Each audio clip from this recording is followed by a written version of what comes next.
Merci.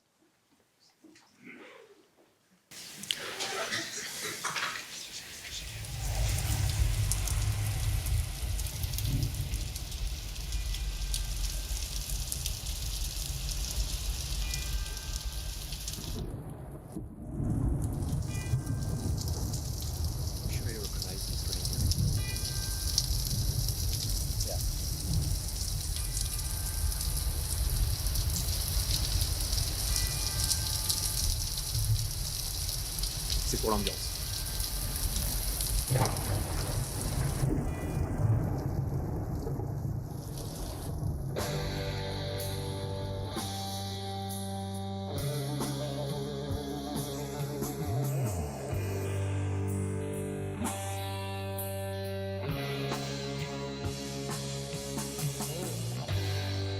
Monsieur le recteur délégué pour l'enseignement supérieur, la recherche et l'innovation de la région académique Auvergne-Rhône-Alpes, Mesdames les vice-présidentes, Messieurs les vice-présidents de l'université, Madame la directrice générale de l'IAE Lyon, Madame la consul générale d'Allemagne, Monsieur le professeur Moutrosa, Mesdames et Messieurs, en vos grades et qualités, chers collègues, l'université Jean Moulin Lyon 3 a le très grand honneur aujourd'hui d'accueillir en ses murs le professeur Hartmut Rosa pour lui conférer le titre de docteur honoris causa.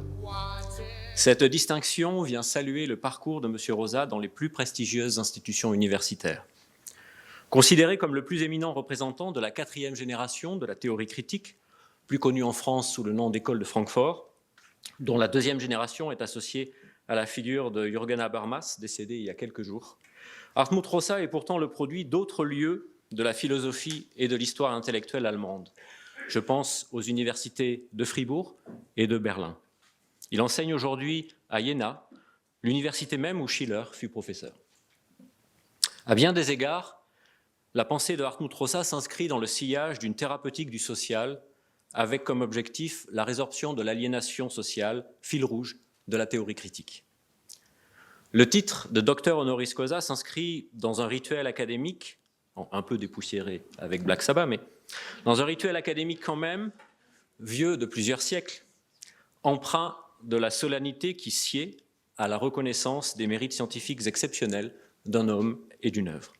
Mais je prierai volontiers Monsieur le professeur Hartmut Rosa de bien vouloir accepter ce titre comme l'expression sincère d'un geste de gratitude, tout simplement. Un geste de gratitude qu'a souhaité exprimer la communauté universitaire de Lyon 3, et plus particulièrement de l'IAE Lyon, à l'occasion de ses 70 ans. Gratitude et reconnaissance nous réunissent en effet ce soir et saluent une œuvre tout à la fois ambitieuse et soucieuse de servir le bien commun. Cher Hartmut Rosa, dear Hartmut Rosa, votre œuvre, pour reprendre une distinction qui vous est chère, constitue aujourd'hui un corpus qui a non seulement beaucoup à nous dire, mais plus précisément qui nous parle. Elle nous parle, ai-je envie d'ajouter, selon au moins deux régimes, avec deux voix en quelque sorte, en une coprésence qui pourrait paraître paradoxale. D'abord, parce qu'elle se situe à un haut niveau de réflexivité et de généralité, qui lui permet d'embrasser implicitement un empan très large de problématiques. Vous n'entrez pas dans la réflexion, si vous me permettez l'image, par le chat d'une aiguille, mais bien plutôt en affrontant les quelques immenses questionnements qui se trouvent face à nous au cœur de la modernité tardive. Vous lire permet ainsi d'avoir accès à ce que vous désignez, je vous cite, comme le défi central de la modernité, qui se scinde selon vous en deux branches, je vous cite à nouveau, le dépassement de la logique d'accroissement et la transformation de la relation au monde. Voilà les conditions sine qua non de l'avènement, selon vous, d'une société de post-croissance.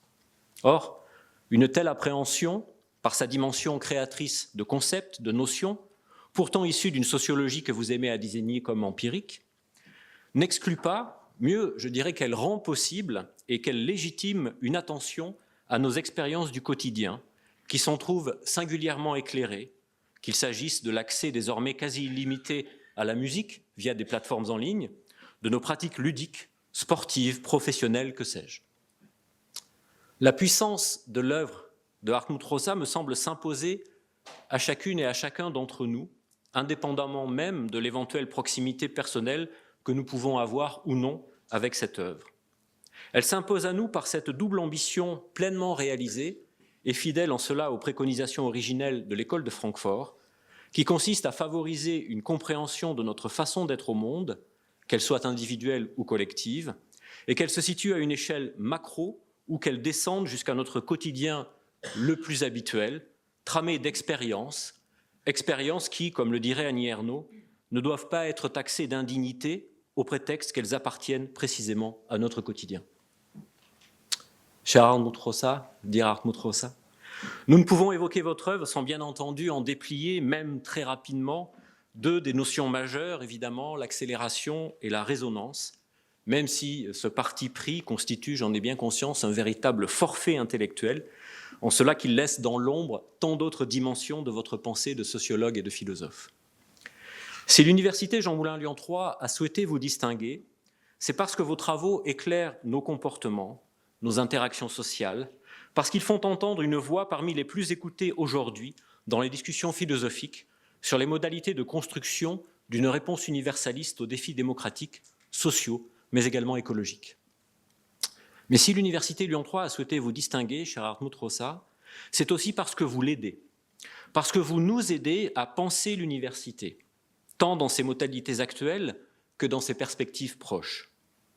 Le culte de la performance, pour reprendre le titre d'un ouvrage important d'Alain Ehrenberg, paru en 1991, eh bien, ce culte d'une performance quantifiable, accompagné de son corollaire, à savoir la mise en concurrence et en compétition des universités entre elles, structure encore malheureusement profondément le paysage universitaire français. Pourtant, on nous demande, en même temps, diraient certains, et peut-être est-ce heureux, de contribuer à former les jeunes générations aux défis planétaires et vitaux des grandes transitions qui exigent peut-être tout le contraire, qui exigent par exemple sur le plan environnemental qu'une critique éclairée des pratiques extractivistes soit construite et soit transmise. Votre théorie critique de la modernité tardive nous aide. Elle nous aide à identifier ces tensions, voire ces contradictions. Elle nous aide à les travailler de l'intérieur pour ne pas trahir le sens même de notre mission. C'est à une critique sociale du temps, écrivez-vous, que vous contribuez quand vous théorisez l'accélération. Accélération technique d'abord, qui aujourd'hui nous saute au visage avec une violence dont on a peine à croire qu'elle puisse être contenue simplement en 2 lettres, je vous les donne en 1000, IA. La vague actuelle semble en effet emporter et l'accélération du changement social et l'accélération des rythmes de vie. Étudiants comme enseignants sont en train de vivre la véritable révolution numérique dont Internet, nous nous en apercevons aujourd'hui, n'était en fait que la prémisse. Qui prétendra que nous ne subissons pas là une accélération issue des derniers développements du capitalisme mondialisé et que par conséquent, elle peut se donner à lire et surtout devenir plus lisible, et c'est une chance pour nous, grâce à votre critique de l'aliénation. L'IA nous promet un accès illimité aux data qui sont censés quadriller désormais le monde et par conséquent nous rendre ce dernier éminemment disponible. Nous avons à lutter dès lors pour rétablir de véritables dialogues entre enseignants et étudiants sans que cette médiation numérique, sans jouer trop sur les mots, ne fasse irrémédiablement écran entre ces 2 communautés, voire, et c'est peut-être encore plus grave, entre ces communautés et le réel. Pour que nos étudiantes et que nos étudiants demeurent ouverts, tant à l'épaisseur humaine des interactions sociales qu'à la beauté du monde et de l'art, vous nous proposez de repartir de la notion de Bildung, de formation, pour considérer qu'un cours à l'école ou à l'université doit se proposer, je cite la version française de Résonance, la formation de la relation au monde, en opposant ce que vous appelez un cours raté, celui qui paraphe l'incapacité des étudiants et de l'enseignant à se rencontrer, à s'atteindre, au cours réussi, dans lequel au contraire la résonance trouve à se déployer, il me semble que vous bordez très clairement le champ de notre activité pédagogique. Si les formations que nous dispensons doivent bien évidemment transmettre savoir, connaissances et compétences, elles doivent aussi, et de cela on prend mieux conscience en vous lisant, elles doivent aussi travailler à rendre possible un rapport d'affection et d'émotion entre les jeunes gens qui étudient chez nous et le monde qui les entoure et qui les attend. Les enseignants que nous sommes ne peuvent accueillir qu'avec gratitude cette éthique de la relation pédagogique que vous avez conçue et que vous avez décrite par exemple dans un autre essai, celui-là écrit à 4 mains, Pédagogie de la résonance. J'aimerais illustrer ceci, si vous me le permettez, d'une anecdote personnelle, rapide, rassurez-vous. J'ai le souvenir d'être sorti extrêmement ému, touché et atteint d'une salle de cinéma il y a près de 20 ans. Je venais de voir un film d'Alexander Sokourov, intitulé en français « Père-Fils », avec une virgule, c'est très important, c'est justement pas père et fils, c'est père, virgule, fils. Pour reprendre une expression qui vous est chère, je dirais volontiers que mes yeux brillaient à la sortie de la salle de cinéma. Et ma première pensée, totalement inconsciente, fut pour mes professeurs. Une pensée de gratitude, parce que je me suis dit que si j'avais pu être suffisamment ouvert et sensible à la beauté de ce film et à son message, je le devais à mes professeurs qui m'avaient permis d'être à ce point ouvert et disponible et qui me permettraient ensuite, peut-être, de réutiliser cela dans le monde, une fois revenu dans le monde réel, sorti de la salle de cinéma. La radicalité esthétique de ce film, je ne sais pas si vous le connaissez, mais je vous le recommande, m'avait en partie été rendue accessible donc par cette formation et par ces professeurs. C'est peut-être donc une semi-disponibilité dont vous faites la condition nécessaire de la résonance et qui peut être notre horizon commun. Et là encore, ce n'est pas la nature de l'objet qui vous importe.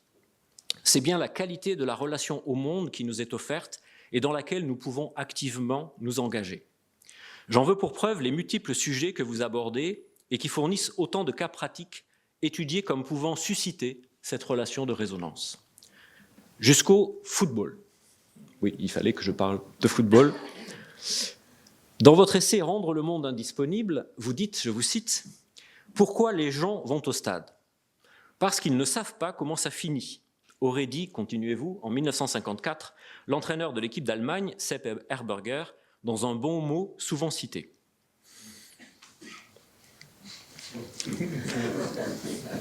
Si vous me le permettez, if I may, je souhaiterais nuancer légèrement le propos pour replacer le football sous la coupe non tant de l'indisponibilité que de la semi-disponibilité, en contestant un tout petit peu, si vous m'y autorisez, le caractère imprévisible, sinon aléatoire, de l'identité du vainqueur. Et pour ce faire, j'aurai recours à une autre citation célèbre que vous connaissez sûrement, que Monsieur le recteur connaît également, celle-ci que l'on doit à Gary Lineker. Je cite, « Le football est un sport simple, 22 hommes courent après un ballon pendant 90 minutes, et à la fin, c'est toujours l'Allemagne qui gagne. » Ce fut vrai. Vos travaux nous aident, disais-je, et je conclus, rassurez-vous, vos travaux nous aident. Ils nous aident à penser l'université d'aujourd'hui, celle de demain également. Quand, par exemple, dans Résonance, vous défendez l'intérêt d'un revenu minimum garanti sans condition, qui fait écho pour nous au débat actuel sur un revenu minimum qui permettrait aux étudiants de s'extraire de l'incertitude et de la précarité. Quand, quelques pages plus loin, page 701 exactement, vous soulignez combien règne encore, je vous cite, la reproduction des inégalités sociales au sein du système scolaire, car, dites-vous, les établissements d'enseignement fonctionnent comme des amplificateurs de résonance pour les groupes privilégiés. Eh bien, quand vous faites le lien entre accélération, aliénation et santé mentale des étudiants, vous touchez juste.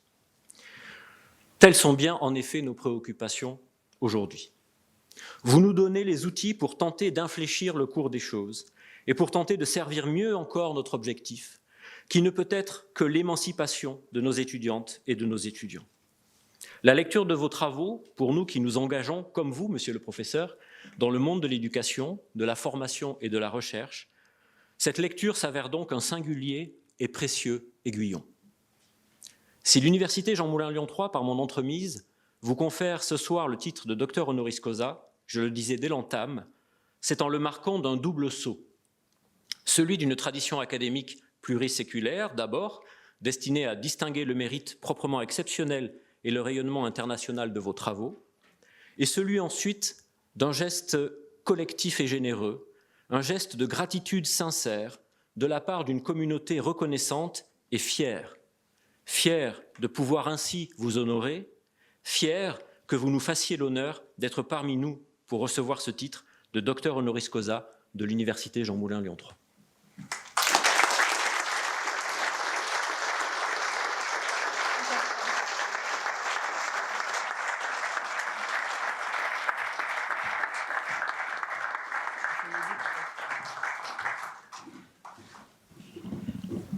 Peut-être faire vers moi. Non. Okay. Monsieur le recteur délégué pour l'enseignement supérieur, la recherche et l'innovation de la région académique Auvergne-Rhône-Alpes, monsieur le président de l'université Jean Moulin Lyon 3, cher Gilles, mesdames et messieurs les présidentes et présidents, vice-présidentes et vice-présidentes de l'université, cher professeur Hartmut Rosa, madame la consul générale d'Allemagne à Lyon, chers et chers collègues, chers et chers partenaires, chères étudiantes et étudiants, chers et chers diplômés présents ici. En proposant l'attribution d'un docteur honoris causa à Hartmut Rosa dans le cadre de la célébration des 70 ans de l'IAE Lyon, notre école a souhaité affirmer son attachement à une conception exigeante, humaniste et réflexive du management. Nous sommes particulièrement honorés que vous ayez accepté cette distinction. Vielen Dank, Hartmut Rosa. Mein Team wollte nicht, dass ich auch Deutsch spreche. Ich spreche Deutsch, aber nur ein bisschen. Und ich verstehe das, aber es ist mir eine Ehre, Sie hier begrüßen zu dürfen.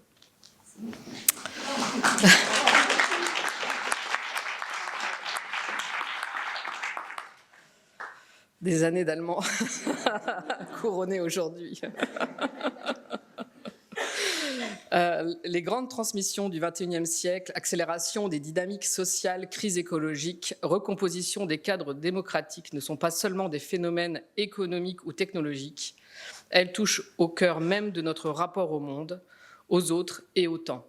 Comprendre ces mutations exige une pensée capable d'articuler exigences théoriques, profondeur critique et responsabilité publique afin d'éclairer les tensions qui traversent nos sociétés contemporaines.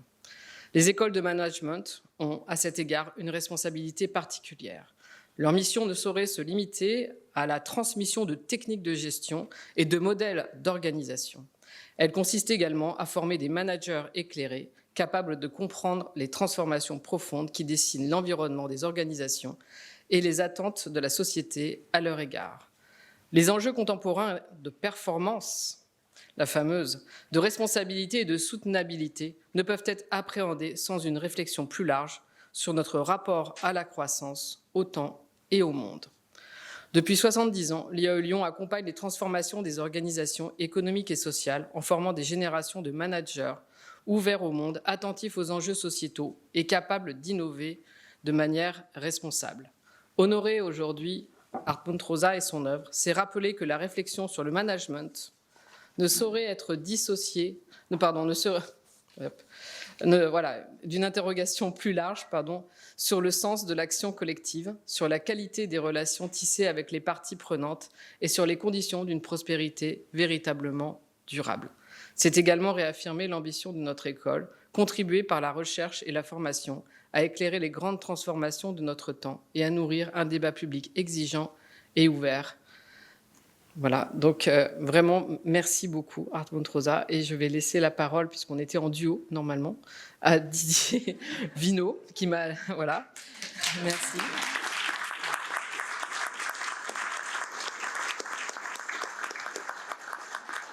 Il va poursuivre.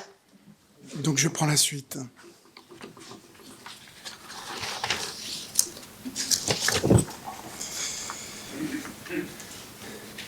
Donc, je vais continuer les salutations, mais de manière peut-être plus brève. Monsieur le recteur, monsieur le président, madame la directrice générale de l'IAE Lyon, madame la consul générale d'Allemagne, chers collègues, chers étudiants. Und vor allem aber, sehr geehrter Herr Professor Hartmut Rosa. Permettez-moi de commencer par un constat que chacun d'entre nous, je crois, reconnaîtra sans peine. Nous vivons dans un monde où les machines calculent en nanosecondes, où un message traverse les océans en abattement d'ailes, où l'intelligence artificielle rédige en quelques instants ce qui coûtait jadis des jours de labeur. Jamais dans l'histoire de l'humanité, nous n'avons disposé d'autant de moyens pour gagner du temps. Et pourtant, et c'est là le paradoxe vertigineux de notre condition, jamais nous ne nous sommes sentis aussi compressés par nos agendas, aussi harcelés par l'urgence, aussi essoufflés dans la course que nous menons contre nos propres horloges. Le nouveau magazine littéraire compte Hartmut Rosa parmi les 35 penseurs qui influencent le monde. Car rares sont les œuvres contemporaines qui parlent avec autant de justesse à l'expérience ordinaire de chacun. Plus nous économisons le temps, plus nous avons la sensation d'en manquer. Ce paradoxe n'est pas un simple trait d'esprit ou un bon mot pour conversation de salon. C'est le diagnostic fondateur d'une œuvre majeure, celle de celui que nous honorons aujourd'hui. Cher Hartmut Rosa, c'est à vous que revient le mérite d'avoir donné à cette intuition diffuse la rigueur d'un système, la profondeur d'une théorie critique et, oserais-je dire, la beauté d'une pensée qui vibre, au sens le plus fort du terme, avec l'expérience vécue de nos contemporains. Pour mesurer la portée de cette œuvre, il faut d'abord la situer dans la grande tradition intellectuelle dont elle procède. Hartmut Rosa est un penseur allemand et ce n'est pas un détail biographique. C'est une clé d'intelligibilité. L'Allemagne a donné naissance au tournant du XXe siècle à une sociologie d'une ambition hors norme. On pense à Georg Simmel, à Max Weber, dont le collègue d'Erfurt porte aujourd'hui le nom, à l'école de Francfort, bien sûr, avec Horkheimer et Ardonaux. Marcuse, qui dénonce la posture prométhéenne de la modernité technique, Et puis Habermas et sa théorie critique sur le fondement de la raison communicationnelle, l'immense Jürgen Habermas qui nous a quittés samedi dernier et à qui nous devons une pensée des plus fécondes sur les voies possibles du renouvellement de l'espace démocratique. Sans oublier Axel Honneth, directeur de thèse d'Hartmut Rosa, qui fit de la reconnaissance le ressort central de la vie sociale. Cher Hartmut Rosa, vous vous situez dans cette lignée. Vous la prolongez par un geste théorique audacieux. Là où Honneth plaçait la reconnaissance, vous placez la résonance. Là où Weber décrivait la rationalisation, vous décrivez l'accélération. Là où Simmel observait la nervosité des villes, vous diagnostiquez une famine temporelle généralisée. Vous reprenez le flambeau de la théorie critique, mais vous le portez plus loin, parce que le monde que vous pensez est celui de l'algorithme et de la notification, d'un flux permanent et de la disponibilité totale, un monde que vos prédécesseurs n'auraient pas pu imaginer. Mais pour comprendre la pensée d'un homme, il faut connaître un peu son chemin et ses pérégrinations. Vous êtes né à Lörrach en 1965, avez grandi à Grafenhausen, un petit village de la Forêt-Noire. Et cet environnement rural, avec ses forêts, ses saisons, et son fort sentiment d'appartenance à une communauté, est devenu plus tard un terrain d'expérience important pour vos réflexions sur ce que signifie vivre en résonance avec le monde, plutôt que dans une accélération permanente. À Fribourg-en-Brisgau, ville chère à mon cœur, vous avez étudié les sciences politiques, la philosophie, la littérature allemande à l'université Albert Ludwig. Et au cours de vos études, un professeur vous a dit, paraît-il, qu'on ne pouvait pas étudier sérieusement la physique et la philosophie en même temps. Une remarque qui vous a poussé à vous tourner vers les sciences humaines, sans pour autant éteindre votre désir de concilier la rigueur empirique et les questions philosophiques profondes. Au cours du semestre 1988-89, vous passez une période formatrice à la London School of Economics and Political Science. Et cette expérience internationale vous ouvre à la théorie sociale et à la politique anglophone, préparant le terrain pour votre engagement auprès du philosophe canadien Charles Taylor. Vous rédigez votre thèse de doctorat, Identität und kulturelle Praxis, politische Philosophie nach Charles Taylor, à l'université Humboldt de Berlin, sous la direction d'Axel Honneth et Erfried Munkler. Au fil des ans, vous avez occupé des postes de recherche et d'enseignement aux États-Unis, notamment à l'université Harvard. Et depuis 2005, vous êtes professeur de sociologie et de théorie sociale à l'université Friedrich Schiller d'Iéna. En 2013, vous êtes également devenu directeur du centre Max Weber pour les études culturelles et sociales avancées à l'université d'Erfurt, où vous dirigez des projets interdisciplinaires et des recherches collaboratives sur la propriété, la religion et les relations mondiales. Vous l'avez compris en introduction de cette cérémonie, vous avez compris que la musique est aussi une autre des passions d'Hartmut Rosa, de Pink Floyd à Black Sabbath. Je n'ai pas osé le mettre en pratique. En passant par Supertramp, Marillion, Yes, pour ne citer que quelques-uns de vos groupes préférés.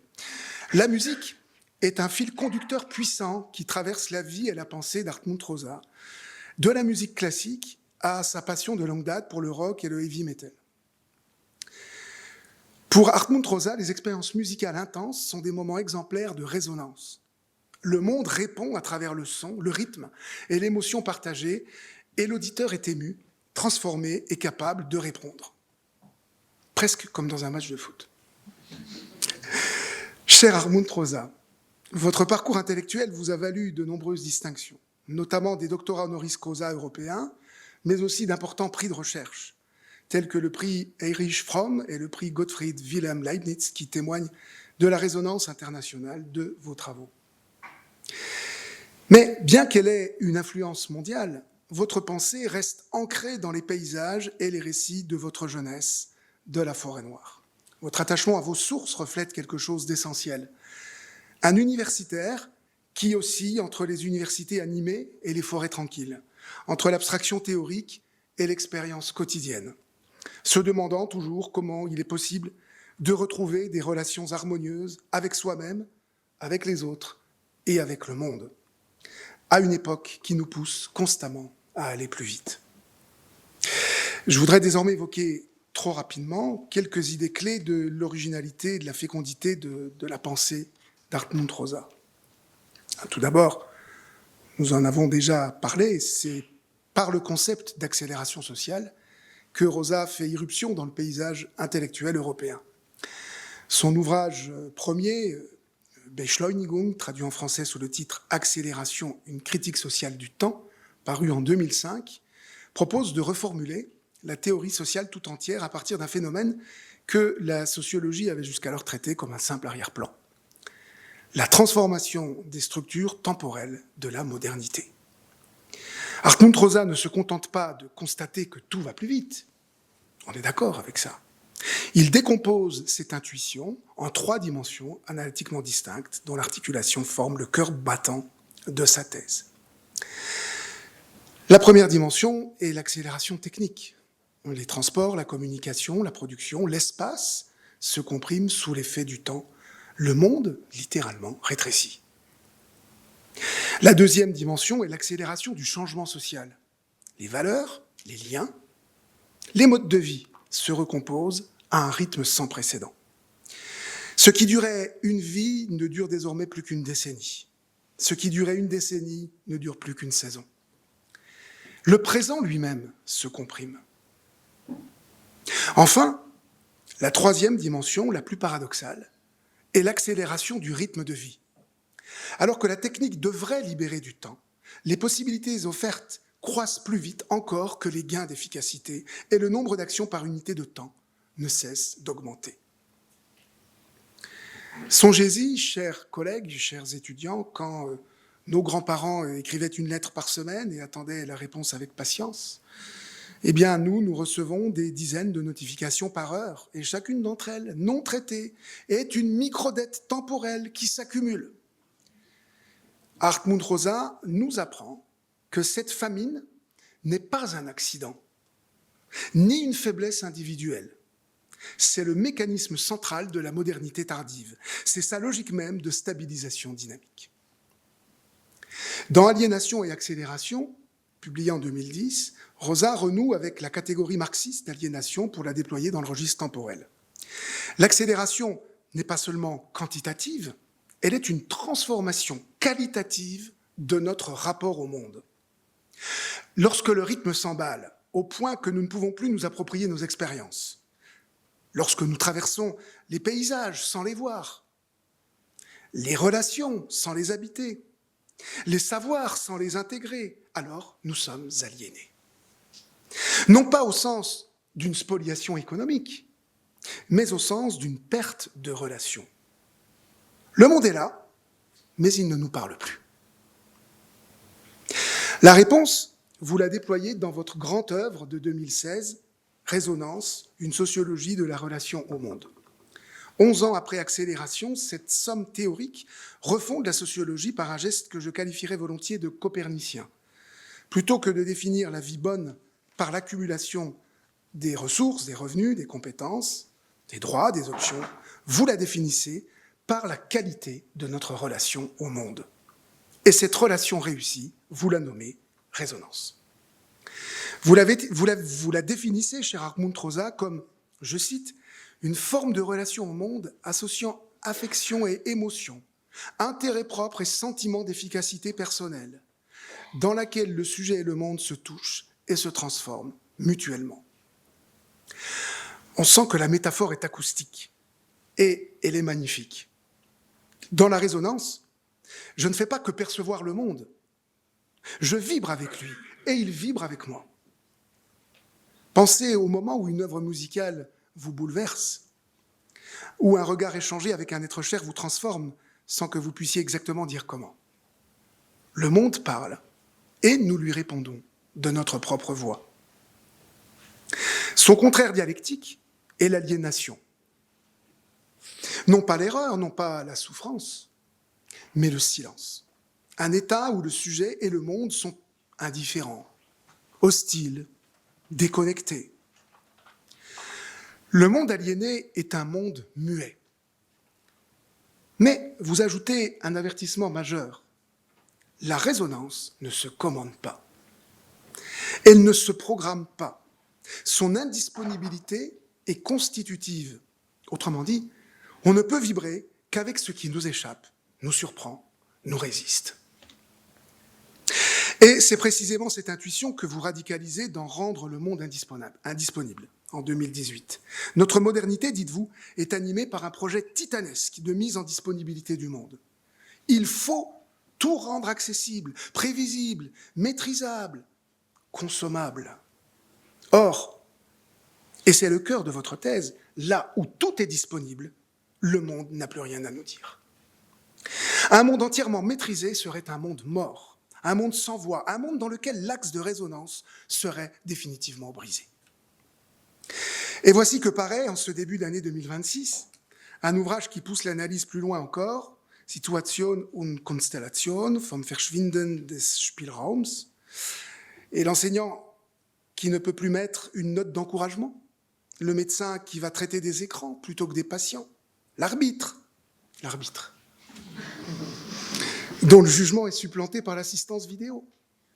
Autant de figures d'une même mutation. La réflexion sensible à la situation, c'est celle qui exige du jugement, de la prudence, du discernement. Eh bien, cette réflexion est progressivement remplacée par une logique d'exécution fondée sur la constellation des données, des algorithmes et des protocoles. Agree, disagree, c'est ainsi, écrivez-vous, que les acteurs deviennent des exécutants. Et lorsque la marge de jugement disparaît, c'est le sentiment d'impuissance qui croît. Avec la puissance du jugement, c'est l'énergie de l'action elle-même qui dépérit, mais on y reviendra plus tard, sans doute, au moment de votre conférence. Vous vous demandez peut-être, chers étudiants, chers collègues de l'IAE Lyon, en quoi l'œuvre d'un sociologue et philosophe de la théorie critique concernerait les sciences du management. Eh bien, je voudrais montrer qu'elle les concerne au premier plan et qu'elle les concerne de manière absolument vitale. Ce n'est pas un hasard si Hartmut Rosa figure désormais parmi les grands auteurs aux frontières du management, comme le reconnaît l'ouvrage collectif publié en France aux éditions OMS en 2022. Car que nous dit l'accélération sur les organisations ? Eh bien, que l'innovation technologique impose l'innovation organisationnelle, qui induit l'innovation culturelle, laquelle exige du travailleur une adaptation permanente sans que les ressources de formation et d'accompagnement suivent. Que la logique de stabilisation dynamique, la nécessité structurelle de croître, d'innover, d'accélérer pour simplement maintenir le statu quo, eh bien, cette logique-là est le moteur même des pathologies organisationnelles contemporaines. Pensez au burn-out. Hartmut Rosa nous enseigne que sa croissance fulgurante ne résulte pas d'abord d'une surcharge de travail ou d'une trop grande vitesse d'exécution. Elle résulte d'un effondrement des axes de résonance essentiels au sujet. Le burn-out n'est pas l'épuisement de celui qui en fait trop, c'est le silence de celui à qui le monde, et singulièrement le monde du travail, ne répond plus. Quand le collaborateur dit « je ne trouve plus de sens », c'est la résonance brisée qu'il désigne, même s'il ne dispose pas de ce mot-là. Pensez aussi au management par les indicateurs, au KPI, pensez au tableau de bord. Hartmut Rosa nous offre une grille de lecture saisissante. Le manager qui exécute des algorithmes de décision, le contrôleur de gestion dont le jugement est remplacé par le reporting, le recruteur qui filtre des CV par IA. Voilà autant de figures de ce passage de la situation à la constellation que Rosa décrit dans son dernier ouvrage. L'efficacité y gagne sans doute, mais la capacité de jugement, cette compétence cardinale du dirigeant, y dépérit. Et pensez enfin à ce que la résonance pourrait signifier pour le leadership. Hartmut Rosa écrit que le travail est je cite, une sphère première de résonance pour les hommes modernes. La promesse de résonance que porte le travail, le sentiment de transformer la matière, d'affecter autrui, d'être affecté en retour, d'expérimenter sa propre efficacité, eh bien, c'est peut-être le ressort le plus profond de l'engagement. Le manager qui crée les conditions de la résonance au sein de son équipe ne motive pas. Il réouvre un axe de relation au monde. Et c'est autrement plus puissant qu'un programme d'incitation et autrement plus durable. Cher Hartmut Rosa, comme vous l'avez si bien dit, on ne peut pas demander aux individus de ralentir ou de se reconnecter dans un système qui impose la compétition permanente, la flexibilité absolue et la disponibilité constante. Repenser le management, c'est aussi repenser les structures institutionnelles qui rendent la résonance possible ou qui l'étouffent. Mais vous n'êtes pas un penseur du désespoir pour autant.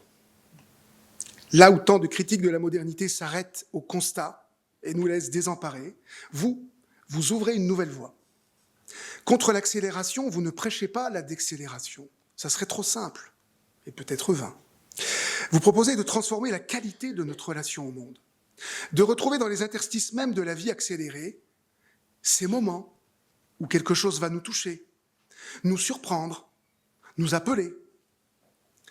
Vous proposez de cultiver, contre la logique de la disponibilité totale, le sens de ce qui nous échappe et qui, précisément parce qu'il nous échappe, peut encore nous atteindre. Cher Hartmut Rosa, nous vous rendons cet hommage. Dans un monde qui accélère sans cesse et dont les marges de manœuvre se rétrécissent chaque jour, vous avez su, par la force de la pensée, réouvrir un espace. Vous nous avez donné les mots pour nommer ce que nous ressentions confusément et la théorie pour comprendre ce que nous subissions en silence. Vous nous avez rendu, en somme, un peu de cette résonance que le monde menace sans cesse d'éteindre. Et c'est peut-être la plus belle chose qu'un intellectuel puisse offrir à ses contemporains. Non pas des solutions clés en main, mais la capacité retrouvée d'entendre le monde et d'oser lui répondre. Au nom de notre communauté, je vous remercie.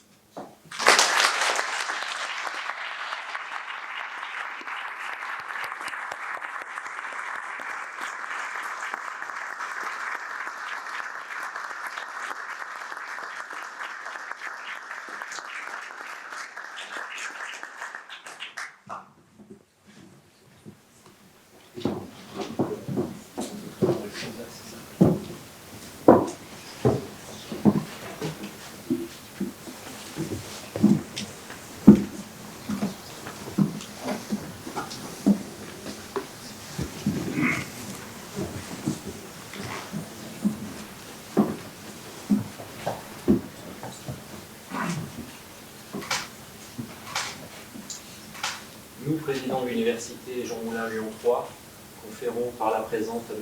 Hartmut Rosa le titre de docteur honoris causa de l'université Jean Moulin Lyon 3 en raison de services éminents rendus à la France et à l'université.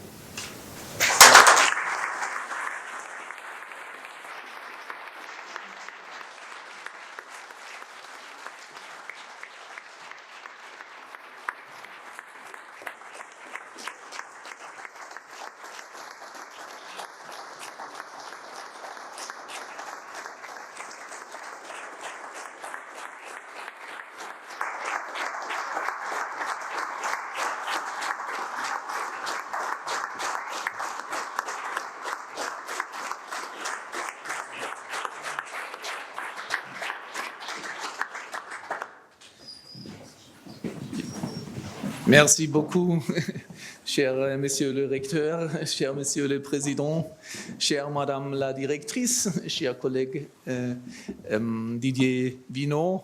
D'abord tout, bien sûr, je voudrais remercier vous infiniment pour cet grand choix, plaisir et honneur aujourd'hui. C'est vraiment très émouvant pour moi, très touchant. Je ne le dis seulement par une coquetterie, mais je le dis parce que c'est vraiment vrai. Après avoir écouté vous maintenant, il est même plus émouvant parce que je trouve que vous vraiment avez lu et compris et continué tout ce que j'ai voulu faire. Et je pense que c'est peut-être un commencement pour un dialogue par l'avenir. C'est un grand plaisir pour moi. Et comme vous avez trouvé, je ne parle pas le français vraiment, mais je l'essaye parce que je crois qu'il est plus raisonnant si on même essaye de parler la langue. J'ai dit que c'est très émouvant pour moi, très touchant. Et c'est pour deux raisons vraiment. La première raison, c'est que c'était la France où mes livres, particulièrement le livre bien sûr sur l'accélération, mais aussi le livre Aliénation et accélération, elles ont été découvertes et lues la première fois au dehors de l'Allemagne. En fait, le livre Accélération et aliénation, je l'ai écrit en anglais et personne ne l'a connu. Et c'était la France, la découverte, et aussi le Monde, le journal, qui ont écrit et fait connu cette livre. Et après ça, il était traduit en allemand seulement. Mais en France, ce n'était pas Paris, c'était Lyon, où était la première place où je suis allé comme une scolaire allemand avec les livres. C'était la Villa Gilet, un salon du livre là. Je me souviens très bien. C'était très important pour moi. Et après ça, j'étais à l'INSA ici, je crois. INSA, oui. Et 2 fois et aussi à l'ENS. Ça veut dire, je trouve que Lyon peut être mon porte d'attache, ma patrie intellectuelle et spirituelle, peut-être. C'est la première raison, mais le deuxième raison, c'est que je crois en l'importance et la nécessité de le dialogue, comme nous a enseigné Jürgen Habermas, qui a nous quitté le samedi dernier. Habermas a toujours insisté, à stresser qu'il est important de entrer en dialogue avec tous. Et je crois, je suis convaincu qu'il y a une force en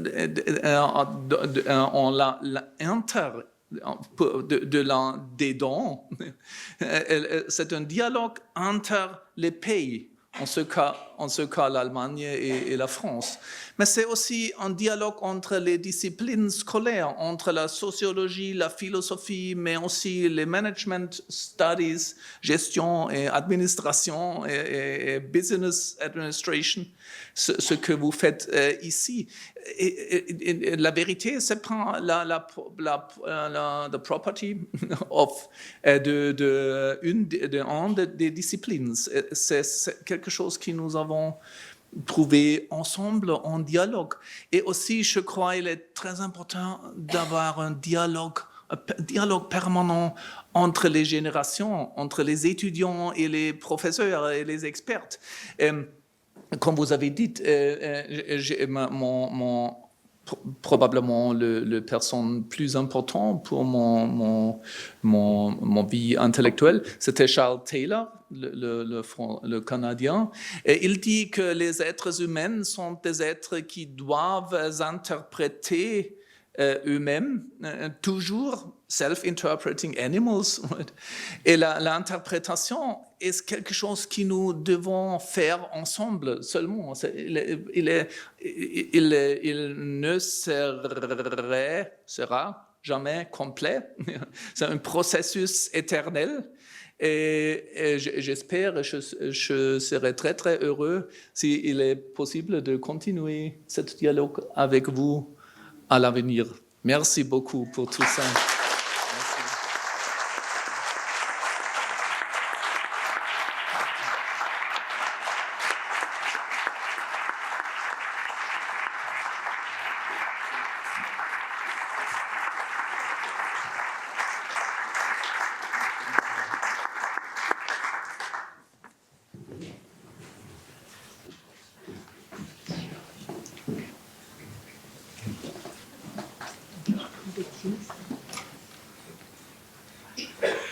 Merci.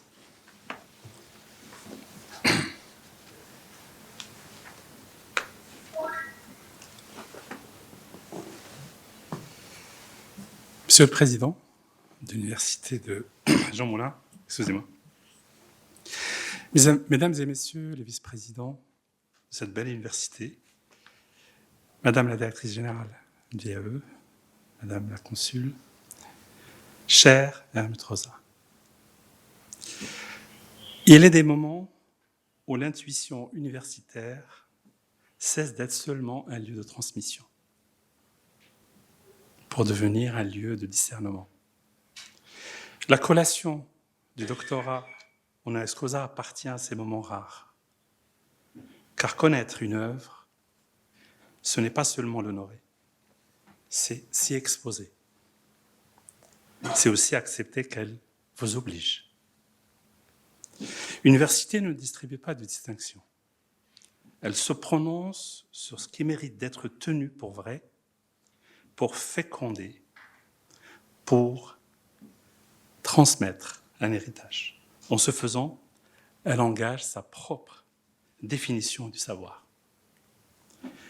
Aujourd'hui, en vous accueillant, parmi ces docteurs, cette université se contente tout simplement de saluer votre parcours. Elle reconnaît une pensée qui nous aide à comprendre et peut-être à habiter autrement notre monde. Pensez le temps. Penser le temps, c'est une action assez hasardeuse.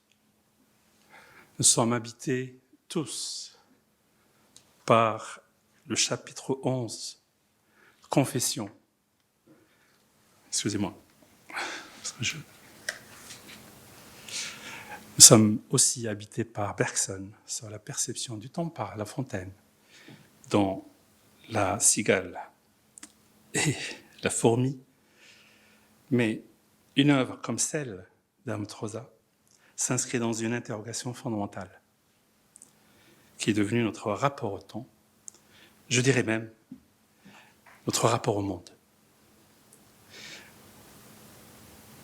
À titre d'anecdote, j'ai dit en off au professeur Hermut Rosa que j'avais lu Accélération, et à écouter les discours, je me suis rendu compte que j'étais d'un coma absolu.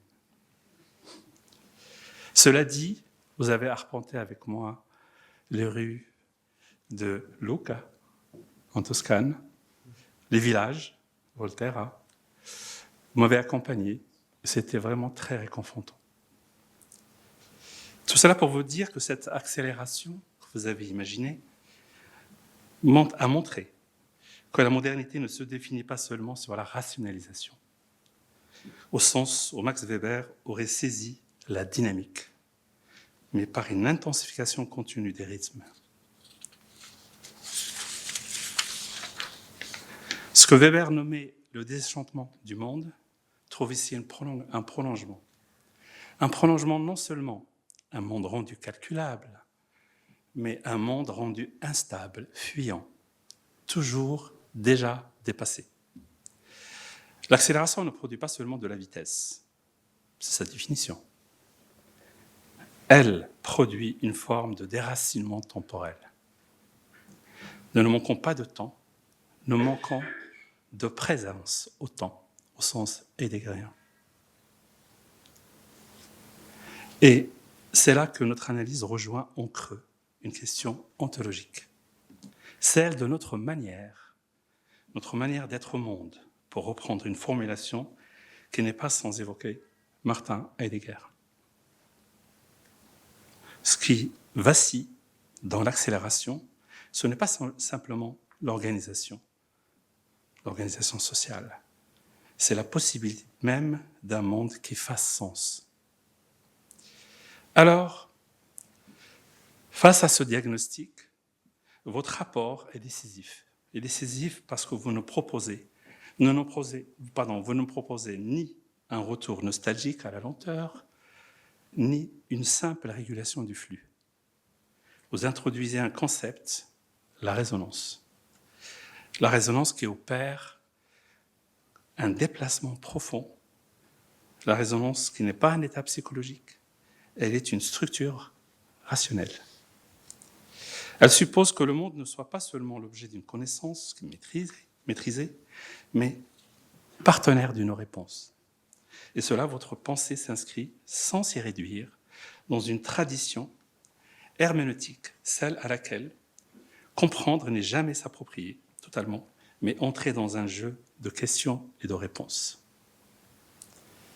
On pourrait par résonance imaginer la notion tout simplement de mouvement, et imaginons ensemble le premier réflexe de Lucie quand elle marche. Marcher, c'est rattraper sa chute. Elle a marché parce qu'elle allait tomber, tout simplement. Et on pourrait dire, en filigrane, qu'elle prolonge une intuition de Hans-Georg Gadamer, formulant ainsi « Ce qui est fait sens ne se laisse jamais entièrement objectiver. Il advient dans la relation. La résonance implique donc une part d'indisponibilité. Elle suppose que quelque chose résiste, car un monde entièrement disponible, totalement prévisible, totalement maîtrisé, ça a été dit avant dans le discours, serait un monde silencieux. Et en termes, un monde inhabitable. Ce que votre œuvre met en lumière, au fond, c'est une tension constitutive de la modernité. Il y a le mot tension. Dans sa définition, c'est l'inverse de la distance. Et dans cette définition, l'interaction devient infinie. L'habitabilité du monde, dès lors, ne consiste plus à multiplier les prises, mais à interagir, à maintenir ouvertes les conditions d'une relation vivante. Et dans la tension, ce qui importe, ce n'est pas simplement se rapprocher, c'est interagir. Et c'est précisément là que votre pensée rencontre l'intuition que vous accueille aujourd'hui, l'institution que vous accueille aujourd'hui. Que fait une université digne de ce nom? Elle ne se contente pas de produire des savoirs, elle préserve un certain rapport au savoir. Je vous rassure, je ne suis pas long, je ne vais pas être long. Un rapport dans lequel l'étudiant n'est pas seulement un agent d'acquisition, mais un sujet susceptible d'être transformé. Dans un contexte où la logique d'accélération tend à s'imposer jusqu'à dans nos pratiques pédagogiques, votre œuvre rappelle que la formation ne peut être réduite à une accumulation. Comme dirait Montaigne, l'élève, c'est un vase à remplir. Bien au contraire. Bien au contraire, elle est fondamentalement une expérience de résonance. Une expérience dans laquelle quelque chose advient et nous oblige à penser autrement. Oscar Wilde disait « il faut rester légèrement improbable ». Je crois que c'est notre salut. Rester légèrement improbable pour advenir. Cher Helmut Rosa, en vous remettant ce diplôme d'Université de Lyon 3, Jean Moulin, ma personne, ma modeste personne, nous vous reconnaissons une œuvre qui ne se contente pas de décrire le monde tel qu'il est. Elle en relève les tensions, elle en dégage les lignes de force et surtout, elle maintient l'ouverture. Merci infiniment pour votre contribution. Merci, monsieur Dames.